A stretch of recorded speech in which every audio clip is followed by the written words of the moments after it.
বগুড়ার মানুষদের এখন থেকে নাকি সিলেটের জাফলন দেখতে আর যাওয়া লাগবে না, কারণ বগুড়ার শেরপুরে নাকি এখন গরিবের একটা জাফলন পাওয়া গেছে। গরিবের জাফলন দেখার জন্য বগুড়া বনানী মোড় থেকে আমরা 3টা মোটরসাইকেল নিয়ে বের হচ্লাম 6 জন মিলে। আমার মোটরসাইকেল ড্রাইভ করতেছিল আমাদের প্রাণপ্রিয় ঝুটি বাপ্পি ভাই, আর আমি পিছনে বসে থেকে হাওয়া খাচ্ছিলাম। আমরা বরাবর রাইড করে শেরপুর স্ট্যান্ড পার হয়ে চলে আসি মির্জাপুর বাজারে। এই মির্জাপুর স্ট্যান্ড থেকে জোরগাছা ব্রিজের দূরত্ব কিন্তু মাত্র 4.5 কিলোমিটার। আপনারা চাইলে অটোতেও আসতে পারবেন। আর পিছনে যতগুলো মোটরসাইকেলওয়ালা ভাই ছিল সবাই কিন্তু আমার ভিডিও অনেক বেশি পছন্দ করে। 5 থেকে 7 মিনিটের মধ্যে আমরা কিন্তু সেই ব্রিজের কাছে চলে আসি। দুপুর 3টা থেকে 3:30টার দিকে কিন্তু খুব একটা বেশি জ্যাম ছিল না এই ব্রিজের উপর। আর নিচে তো একদম পিকনিকের স্পটের মতো হয়ে গেছে, অটো, গাড়ি, ভ্যান, মোটরসাইকেল সবকিছু লাগাইছে। তারপরে ব্রিজের উপর থেকে মোটরসাইকেল গুলো আমরা ব্রিজের নিচে নিয়ে চলে আসলাম। যতই আস্তে আস্তে সূর্যের তাপ কমতেছিল ততই এইখানকার ভিড় বেড়ে চলতেছিল।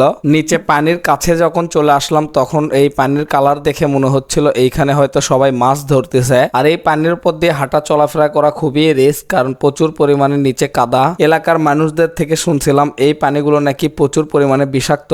বাথরুম থেকে শুরু করে সব ধরনের ড্রেনের পানি কিন্তু এই নদীর পানির সাথে মিশ্রিত হয়। আমার কাছে মনে হয়েছে এইখানে এত টাকা খরচ করে আসার থেকে আপনাদের বাড়ির পাশে যে পুকুরগুলো আছে সেই পুকুরে নামা অনেক বেশি ভালো। এখন একান্তই বাকি ইচ্ছা আপনার উপর নির্ভর করবে আপনি আসবেন কি আসবেন না। তো এই জায়গা নিয়ে আপনাদের কার কি মতামত অবশ্যই কমেন্ট করে জানাবেন। ব্রিজের এক পাশে লাগানো হয়েছে বড় বড় সাইজের কিছু বক্স।